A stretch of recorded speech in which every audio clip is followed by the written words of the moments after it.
away. Your head's big. Oh, Well done. Well done. You've known for got on 25 minutes we're going live now, and then you wait for this particular moment to make a mess of my opening. Hey, everybody. This is Books Cafe, sponsored by freebooks.net. What do you do when you have writer's block? We're going to be talking about that right after this.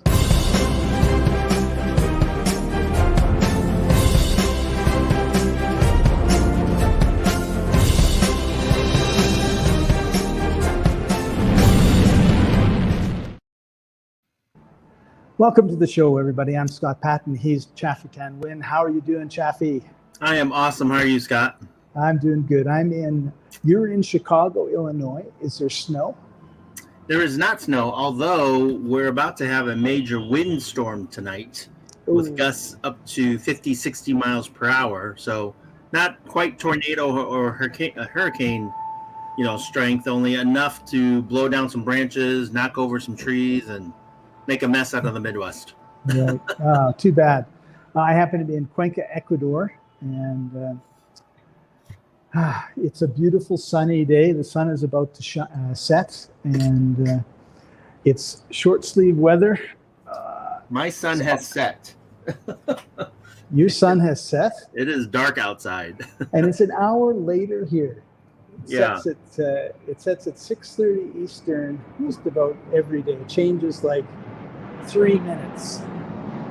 And I happen to be at a co-working place called Selena. It's one of my favorites. It's on the side of a hill. Well, I'm in the Andes, so everything is very hilly. There's the Rio Tambabamba. It's the Tambabamba River. Are you really close to the airport too? No, but the planes, whenever I record or get on to talk to somebody, they go right over me. And I mean, there's been like one plane today, and that was the second one. And of course, it's when we go live. But of course. So it's beautiful. It's a lovely area. It's a lovely town. And the place I'm actually in like a yoga studio. And if I wasn't afraid that what my iPad is on would fall over, I would give you a little bit of a tour. But it's got a lot of character. Like, a lot of places are just like straight lines and straight walls, and they're either yellow or white or off-white. This place is pinks and wood, and it's 7 stories high. So when you go in the front, if you actually want to go all the way down to the bottom, it's like 7 floors, and of course it's a couple floors up from the street as well. So, but I really enjoy it. It's got a lot of character, a lot of fun. The only problem is that when I want to do my live stream with you, 10 people come into the room that nobody was in all day and start talking at the top of their voices. So then that's why I'm out here, hoping nobody shows up. Nice. All right, let's see some downward-facing dog. I'm trying to get the fingers coming out of my head. There you go. So, Chaffee, one of the problems that authors have all the time is writer's block. They don't know what to write. They seem to be stuck. And aside from calling up the writers that write for you and telling them, like, get it on with it, what are some of your suggestions to help with this problem? Well, before I tackle that topic, I just want to shout out to all of our live viewers out there. And if you have any comments or questions and want to share anything, make sure you put your comments in the chat or post, and we can see it, and we can say hey and answer your questions if you have any questions. And by the way, I don't know if you noticed what I did there, Scott, is that I changed the topic because I didn't know what to say or how to say it because I have writer's block. So what you're saying is when you have writer's block, start a new book. There you go. Talk about something else. Now, here's one of the best things to first and foremost is that when it comes to writing, sometimes you have to get into this groove, right? Into this mode, because I have sat down and just like started pounding out stuff. It reminds me of when I was in high school, I was doing creative writing. I love creative writing, just making up stories and just writing crazy things. And one time I got this English assignment where I had to do this report, and I had a partner, and my partner and I had to get together, and we had to brainstorm and write about, I forgot what the topic was. Anyways, I think it was like a 5-page report that we had to write about something. And so we got together in the computer lab, and we were sitting there, and we were like hitting our heads going, what are we going to write about? What are we going to do? And soon enough, about 3 hours had passed, and we got nothing.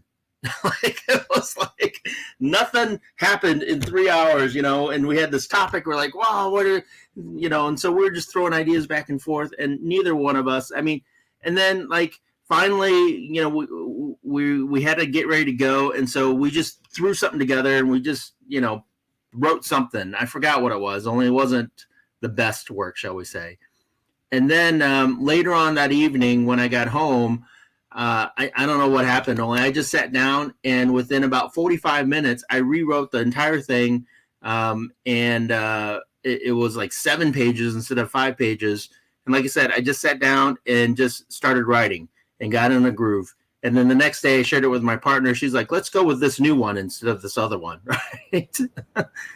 And one of the things that I say to a lot of my clients is, let me put something together about what we're talking about, and then you can edit it, or you can change it, or you can do whatever, because it's always easier changing like a piece of paper that has lots of writing on it than a blank piece of paper. It just seems like when you look at that blank piece of paper, it's like, and I think you just hit on it, right? It's like you just put something down, give yourself some time, and then review it, and then it's like, I can change all this, and then all of a sudden you've got something that's much better. And so, well, my point was that sometimes you just have to be in the mood to write, and sometimes you're not in the mood to write. So right. Forcing it, right? When you force yourself to write, sometimes it doesn't produce the best quality work from you, right? And so, right. So but it's also a process, right? Like a lot of authors will say, hey, I wrote something, and then I rewrote it, and I rewrote it, and I rewrote it. And if they'd said, I wrote something and I crumpled it up and I threw it away, and then I wrote something else and crumpled it up and threw it away, they would not be making the progression, right? Because you look at something, we all do this, right? We look at where we're at and we go, it would be better if we had a light over here, or we had a picture over there, or something. And I think it's the same when we write, because we get it down, we kind of know what we want to say, we get it down, maybe not the greatest job, but then you revisit it like the next day or a few hours later, and it's like, I want to change this, I want to change that. And now you have something that's better, usually. Yeah, so as you said, it's a process. And so what I recommend, first of all, if you're not in the mood to write, don't force yourself to write something that you think might be a masterpiece. And I think that's a big mistake people make, is that, I have to write so much, or I have to write, a chapter in this book or a section in this book. And when in reality, it's maybe your best work for that chapter or for that section will be done later. So what should you do instead, right? And so you shouldn't just give up and quit, right? Because you're not in the mood to write, because who knows when that mood to write will strike you. And instead, you should do what you said, Scott, which is get something down with the understanding of that's not the final product. And the mistake is people want to sit down and they want to write, and they want to write like the masterpiece or the final product. And so in reality, what if that this chapter encompasses this topic, whatever topic, or this, scenario, this, story that you have. And then so you just write down some bullet points, or you just write down some, some summaries of sections. And then you could take that, like you said, Scott, and look at it later, and then fill it out and flesh it out when you're actually in the mood to write. So yeah, you brought up another point when you're talking about writing this chapter, right? So let's say your book has 12 chapters, and you want to write chapter 1, but you just can't, you've got an idea, you've got an outline of what you want to go in the book, but you just can't get into number 1. There's nothing wrong with writing chapter 10 or chapter 8 or the last chapter, the epilogue. And I've actually had that happen to me. I used to write a lot of sales copy, long copy that would go on the website, direct mail type stuff. And there were many times where it's like, I don't know how to start, but I know what I want to say in the middle. So it was funny because in those days, and I still do, I was writing on paper, right? So I'd have this paper, and I'd start writing the middle, and then I'd finish, and then I'd write the beginning.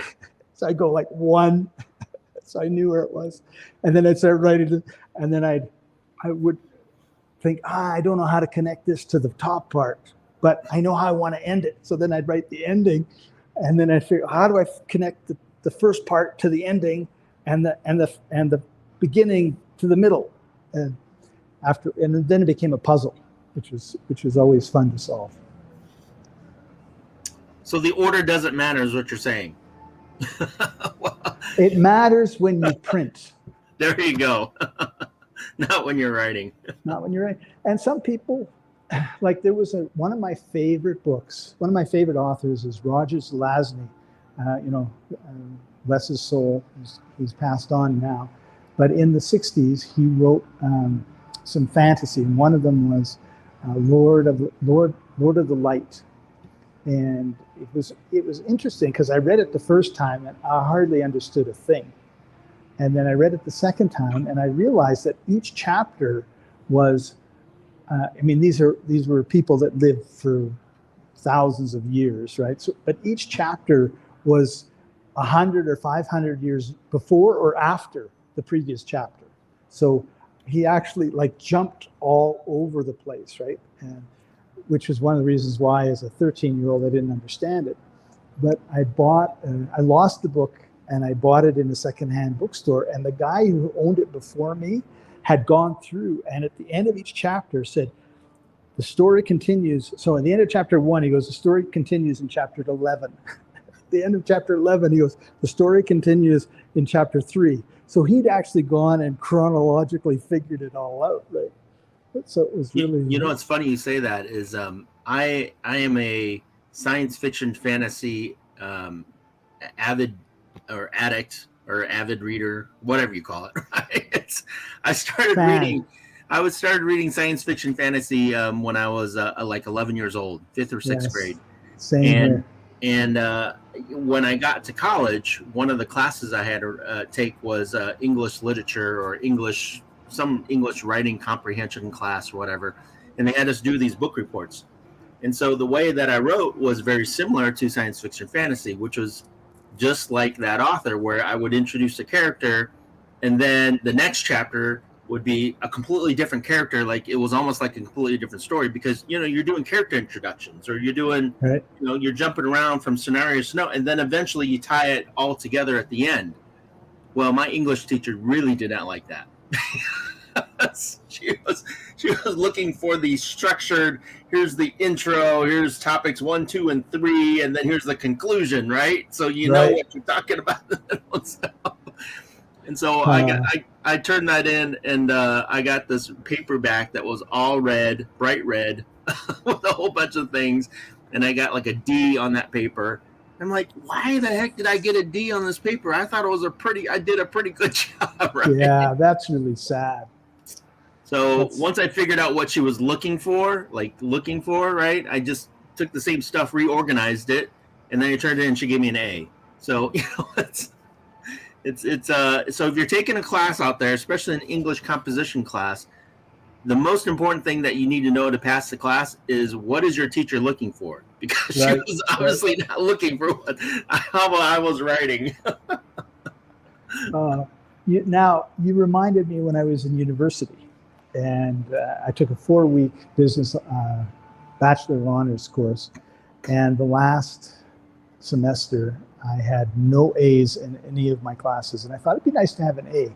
It turned out one of the classes that I took was called business administration or something like that, or it had to do with interpersonal reactions. And so it was a lot of group work, and we would get in these small groups and we would go do something. And then at the end, we had to write some reports. And in university, my locker was the locker right beside the girls' washroom, right? So young women were going by like crazy. You chose that locker on purpose then, didn't you? 3 years I had it. And so one of the guys in my class met me at my locker once. He's like, holy smokes, like, look at all these women walking by. And I go, yeah, it's pretty nice. And I said, in in my locker at the end, there's a hole. And he goes, what? And he sticks his head in the locker. And then he's like, doesn't want to bring his head out because now he's beat red and he knows that I got him, right? So, so it wasn't like he put his head in and out. He put his head in and then he go, oh, geez, what should I do now? I'm stuck here. And then he came out, he was beat red. And then there was a couple other, and I forget them now, incidents that were the same, right? So at the end, we had to write this book report. And so I took that incident. I was wondering what they had to do with authoring. So no, I took these experiences with the group that were funny, and I didn't just put them in so that they would laugh. I put them in and then I tied them to an aspect of the course, right? I mean, you can't just write a comedy thing and say that's a book report on something that has nothing to do with it, right? But I said, trust, for example. I don't know if that's what I use, but you develop trust, and then this is what happens. And so just imagine this professor and his teaching assistant. There's 60 book reports they have to read, and they are all as dry and as boring as possible, right? Like they're just like, because everyone is just like, oh, I got to get this right and everything else. And then they start reading mine. And from page 1 to page 10 or 20 or whatever it was laugh after laugh after laugh, tying into an understanding of what they were teaching.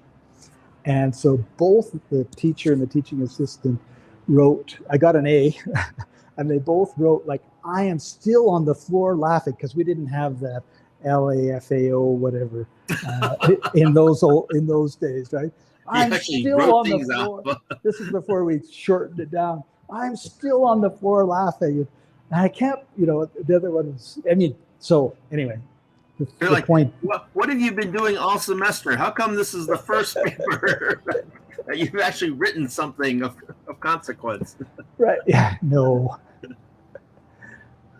But that's another aspect of procrastination, right? Is if you've got the writer's block, it's a form of procrastination, in my opinion. Find something that's interesting about whatever it is that you're writing and just write that.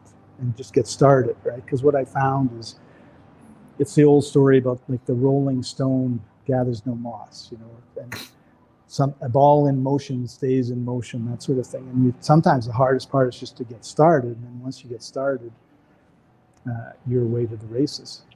Now, I will say that you never know when writer's block is going to hit you. Like you could be, sitting down for 2 hours and 3 in the afternoon. That's right. So. I don't recommend this if this is like at like 9 a.m. in the morning and you just got started and you get writer's block and you don't do anything, right? And if you've been sitting around for a while, maybe you've been working on some other things, write this down. This is a writer downer that I always keep in my head, and it actually comes from a movie called Boiler Room. Right? So it comes from this movie, and what you want to write down is that motion creates emotion, right? Motion creates emotion. And I've gone into this training about your emotional state, how you can manifest your emotional state or control your emotional state, using one piece of that is your physique, is your physiology, how you move. So if you're like sitting slumped over and you're tired, or like slouching or whatever, your emotional levels are down. And sometimes because you have a low emotional level, then that creates challenges with your thinking process or with the energy levels that you have that prevent you from having motivation to write, shall we say.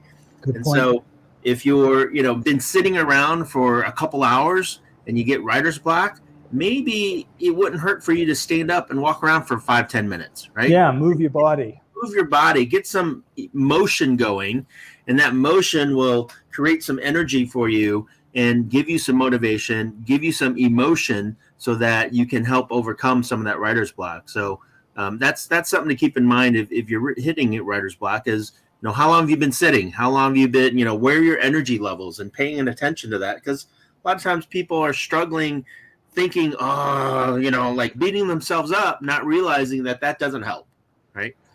Chaffee, have you ever been to Key West in Florida? Oh, I have. Did you go to Ernest Hemingway's house? I did not. What? We're going to have to fire you.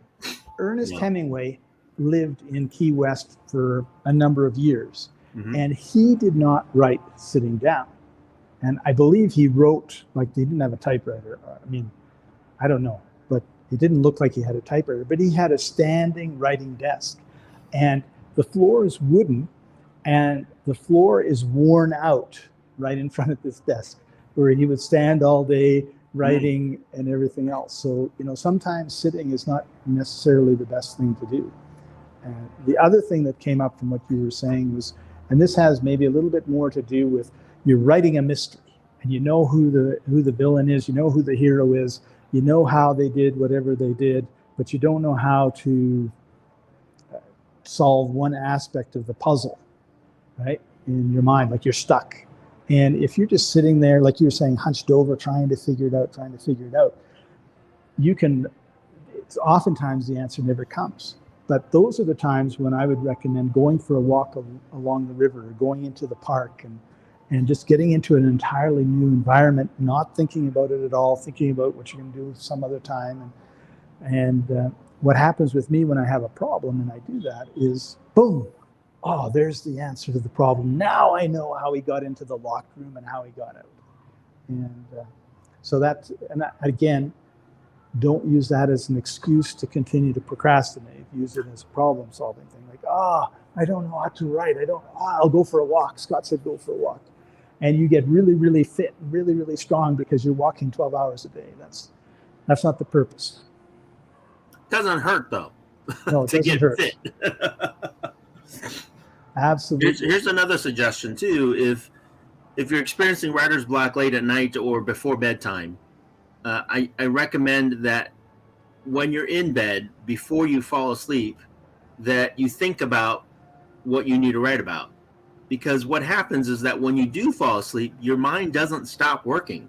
It continues to process what the last thing that you were thinking about. And oftentimes you'll see that people sometimes watch TV before they go to bed, and then they'll have a dream about the show or the news that they saw on the TV. Well, that's because that's the last thing your mind was on.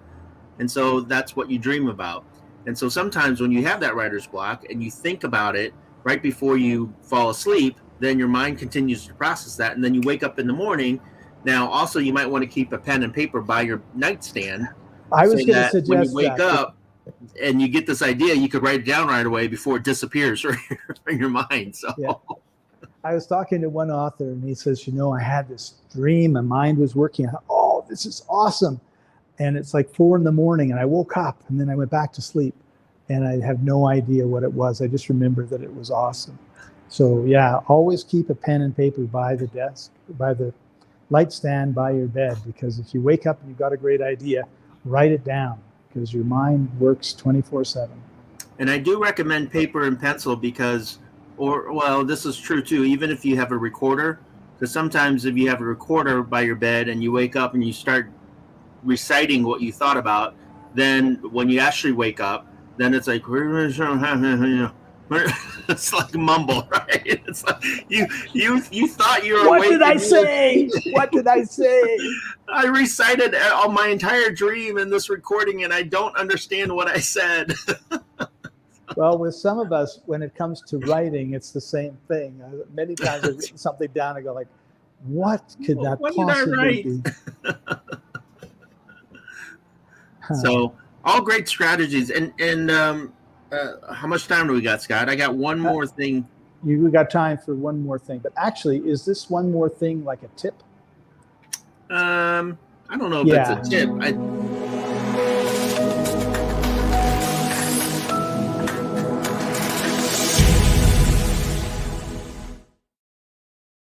We're going to turn it into a tip. Okay. Well, it's a exercise tip. How about that? Oh, awesome.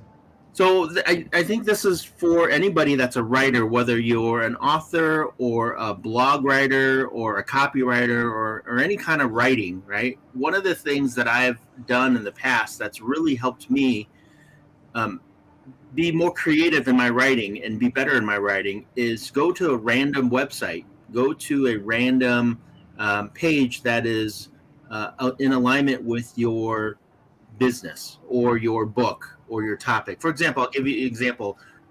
I write a lot of blog posts related to business success, because that's what I coach on, right? So business and personal development and business success. And so some of the websites that I go to are, fortune.com, entrepreneur.com, forbes.com, Yahoo, business.com, those kind of sites, right? So for me, and then the exercise or the tip is take a random headline. Like, don't pick it, like, don't scroll down and just choose which one you want. Just scroll down and just randomly pick a headline of an article that's on one of those websites. Now, the challenge or the exercise, the practice is now write a blog post that incorporates that headline into your blog post. So how do you relate something randomly that's happening today in today's world regarding this topic and make a blog post out of it that can then relate to you and your business? So, for example, I'll give today, if you go there, maybe markets are down because businesses are shutting down because of COVID, right? So that's just an example. I'm not whatever, right? And so if that's the topic or that's the headline, how does that relate to my coaching business, right? And so maybe I talk about the fear that people have about business and how I can help them turn that around and increase their business during this time where everybody's being afraid, or how you can take the fear and turn that into positive energy so that you can focus on your business and create more things with your business and share with more people to help them overcome that fear. So that's it's when you first do it, it's kind of daunting because somebody else came up with a topic, and now how do I connect the two dots? Right. And what that's a great creative exercise. Yeah, and what you find out is that the more you do that, the more you're able to connect the two dots, the easier it is to then come up with ideas and thought and be creative when you're writing, because now all of a sudden it's like, oh, all these thoughts and ideas are coming and I can create these two dots. Well, then I can now create the story as well that I'm working on. So you tweak something in me along those lines. So there's a lot of big ships that are bringing products to the United States, and they're stuck in the harbor. They're not able to unload and all the rest of it, causing shortages. And that's kind of like when you've got writer's block, right? There's all this energy, all this ideas, but it's stuck in the harbor, can't get onto the land and out to where it should be. So the moral of the story is, don't be like a big ship stuck in the harbor. Absolutely. That's a great example. And, how do you become unstuck in your business and in your life? Now, that might be a different solution. Just run aground. Don't stop. Right. I mean, it might be a different solution in the real world, only the topic is ships are stuck, right? How does that affect you in your world? Like, what happens when you're stuck, and how do you get unstuck? So that's a great topic. Yeah. Good example, Scott. Thanks for helping me with my tip. What's your tip? That was my tip. Oh, okay. Well, let's see. What would be a tip that I haven't said already? Oh, so one of the problems I have, being somewhat introverted, is I think I need to, and also the way I was brought up in business for 20 years at a grocery store, was I have to figure it all out myself. So we've just been talking about what you can do as the author, but what you can do as the author too is you can pick up the phone, you can get on the chat with a fellow author and say, listen, I got this scenario. These ships are in the harbor, but nobody's unloading them, and I can't figure out how to get, my protagonist's product off the ship and into the stores in time for Christmas. And then they'll say something dumb like, well, what you do is you get the protagonist to go there with a half-ton truck, and he climbs up the rope, and he gets in and he sneaks around all the security, and he gets into the wherever, and he pulls it out and he throws it over, and his friend catches it, puts it in the truck, and then they're shooting at him as he jumps into the water, swims to shore, and they drive off. There you go. Right? And you'll go, that's dumb. But there's something in there that got me thinking, and I'm going to use that in the story. So ask for help, or collaborate, or talk to people and get other people's opinions. And in addition to that, Scott, if you have clients, if you have customers, if you have an email list, do a survey. surveys are powerful methods for you to get feedback that you can then incorporate into whatever it is that you're writing. Unless you're obviously, a nonfiction fantasy. I mean, I take that back. Even if you are a nonfiction fantasy author, you can still get feedback, right? Well, Feedback on different, yeah. Finish your thought there, Chaffee. Sorry I was just to going to say, you can create a survey on anything and just get feedback from what people are interested in, and feedback on your cover or feedback on different little snippets of storylines, and see how people react to that you can add into your book, or blog post or whatever. Yeah, there are actually like forums, like sci-fi forums, and people will write and they'll put their writings there, and then people will give them feedback on the writing and all that sort of stuff, and that's really good. And I am in a book that's just published now in Amazon called Things I Learned from My Dad, I think. Oh dear. Anyway, Brian Wright is the person behind it, and I'm contributing a chapter. He's going to be on the show in January, by the way. But anyway, he did the same thing with the cover. He had like 4 covers. He posted them in the group because they had an authors group, just us authors. And we all agreed they were all terrible. But, take this part and take that part and take this. And I think he had like a guy standing in the, this wasn't what he had, but it's close enough. He had a guy standing facing the sunset, and you're watching him from behind. And somebody said, it's about dads. Like, how come the man is not holding a child's hand? And he goes, oh. And that's what the final cover has, this man holding a child's hand. They're kind of dark because the sun's setting in front, on the other side of them. And it is such a good cover. Like, it really is, right? But he went through this process 2 or 3 times. And of course, he's also, creating buy-in with his co-authors, right? Because they're contributing to this cover part of it. Like, we all feel like we're a part of it. And so it's like, you're not alone. You don't act like you're alone. Awesome. All right, Chaffee, if people want to talk to you more about children's books, which you write, or business, which you coach, or all that sort of stuff, where should they go?